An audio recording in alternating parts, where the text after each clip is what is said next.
Salam damai dan salam kasih kepada kita semua, sahabat-sahabat, saudara, dan umat-umat Tuhan yang mengikuti di dalam firman Tuhan pada kali ini. Hari ini kita akan mempelajari satu lagi pelajaran tentang hubungan, persahabatan, dan juga bagaimana kita dalam personal diri kita masing-masing. Mari kita berdoa. Tuhan kami di surga, kami berdoa pada kali ini. Berkati kami supaya kami dapat mendengar, melihat, dan mengerti firman Tuhan ini dengan berkat daripada Tuhan saja. Terima kasih di dalam nama Yesus. Amin. Saudara-saudara, firman kali ini yang akan sama-sama kita pelajari dan dengarkan berjudul Para Sahabat Tuhan. Maj 29. Ayat renungan untuk kita renungkan hari ini bersama Keluaran 33 ayat 11. Dan Tuhan berbicara kepada Musa dengan berhadapan muka seperti seorang berbicara kepada temannya. Ayat yang begitu menarik. Tuhan berbicara kepada Musa seperti kepada seorang teman. Saudara-saudara, dikatakan bahwa Musa mengekalkan hubungan yang rapat dengan Tuhan sehingga dia meninggal dunia. Ayat hari ini memberitahu kita bahwa dia dan Tuhan bercakap secara bersemuka, seperti kawan. Sejak pertemuan pertamanya dengan Tuhan di semak yang terbakar dalam Keluaran 3, sehingga perbualan terakhir mereka apabila Tuhan menunjukkan kepadanya tanah yang dijanjikan dari jauh terdapat dalam Ulangan 34, mereka berdua mengadakan beberapa pertemuan semua jenis. Ini bermaksud mereka mempunyai seperti satu perhubungan yang sangat baik.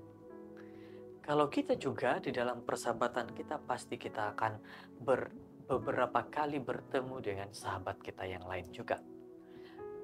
Sungguh luar biasa. Beberapa kali Musa mendekati Tuhan, terdesak dengan masalah umat pilihan, dan Tuhan sentiasa menawarkan penyelesaian yang adil dan jelas, walaupun penyelesaian itu tidak selalunya seperti yang mereka suka. Tetapi itulah yang dibuat oleh Musa. Dia dekat kepada Tuhan. Saudara-saudara, satu lagi kisah, Henok juga merupakan kawan baik Tuhan. Kita tidak tahu apa-apa tentang dia, kecuali dia adalah keturunan ketujuh daripada Adam, dan dia ialah seorang nabi. Yudas 1 ayat 14. Bapaknya bernama Yered. Kejadian 5 ayat 18. Anaknya ialah Metusalah, lelaki yang paling lama hidup di Alkitab. Ayat 21. Dia hidup selama 365 tahun. Ayat 23. Namun ada sesuatu yang luar biasa dalam hidupnya. Dan Henok hidup bergaul dengan Tuhan, lalu ia tidak ada lagi. Sebab ia telah diangkat Tuhan. Sungguh suatu keistimewaan yang luar biasa. Dia berjalan, bercakap dengan Tuhan seperti kawan rapat. Dan daripada persahabatan yang rapat itu muncul hubungan persekutuan yang kekal. Karena Tuhan tidak mau sahabatnya mati, jadi dia membawa Henok bersamanya.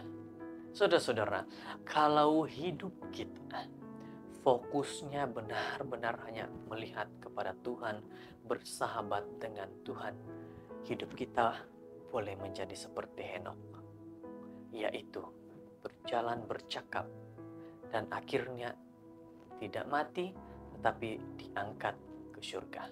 Maukah kita seperti itu?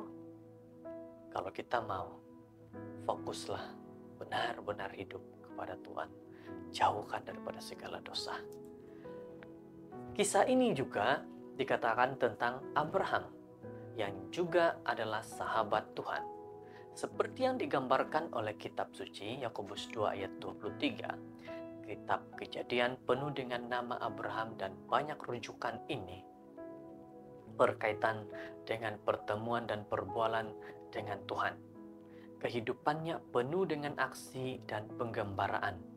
Daripada muda sehingga tua, tetapi dia sentiasa berhubungan dengan Tuhan. Inilah Abraham. Kita boleh baca ini kisah tentang Abraham yang banyak kita akan temukan di dalam Alkitab. Banyak watak Alkitab lain dipersembahkan sebagai sahabat Tuhan. Nuh, Ishak, Yakub, Yusuf, Daud, Elisa, Elia, Yosua, Hana, Samuel, Ayub, dan banyak lagi. Dan jika kita pergi ke perjanjian baru, kita dapati ramai lagi sahabat Yesus. Setiap murid pilihannya dan yang lain seperti Marta, Maria, Lazarus, dan sekumpulan pemungut cukai dan orang berdosa. Lukas 7 ayat 34. Jadi saudara-saudara, inilah yang dikatakan bahwa fokusnya kalau kita bersama dengan Tuhan, Tuhan menjadi sahabat bagi kita hari ini. Jadi bagi diri kita masing-masing, dapatkah kita fokus menjadi sahabat Yesus dalam hubungan kita pribadi? Kita teruskan renungan ini. Yesus memberitahu murid-muridnya, dia juga memberitahu setiap kita bahwa dia tidak lagi memanggil kita hamba, tetapi sahabat. Yohanes 15 ayat 15. Tuhan Yesus ialah satu dan mereka mencari persahabatan kita. Mereka mau menjadi rapat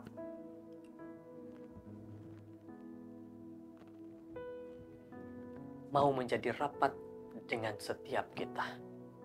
Lihat saudara-saudara, firman Tuhan hari ini berkata, Yesus, Tuhan mau menjadi sahabat apa? Menjadi sahabat rapat kita, mau dekat dengan kita. Jadi dia mau memiliki hubungan yang khusus bagi diri kita masing-masing. Jadi marilah ingat firman Tuhan ini. Bulan ini didedikasikan untuk menyuburkan hubungan. Namun hubungan yang paling penting ialah hubungan pribadi dengan Yesus yang merupakan sahabat pada setiap orang yang ingin dekat dengannya. Dekati Yesus hari ini dan jadilah sahabatnya. Dia sedang menunggu Anda semua. Wahyu 3 ayat 20. Semoga kita diberkati dalam firman Tuhan hari ini. Bersahabatlah dengan Yesus. Kita berdoa. Tuhan, bersyukurnya kami mendengar firman hari ini mengatakan bahwa betapa Yesus ingin dekat menjadi sahabat buat kami. Terima kasih Bapa atas peringatan-Mu ini. Kami ingin perbaiki diri kami agar menjauhkan daripada dosa. Inilah kami berserah dalam nama Yesus. Amin. Bersinar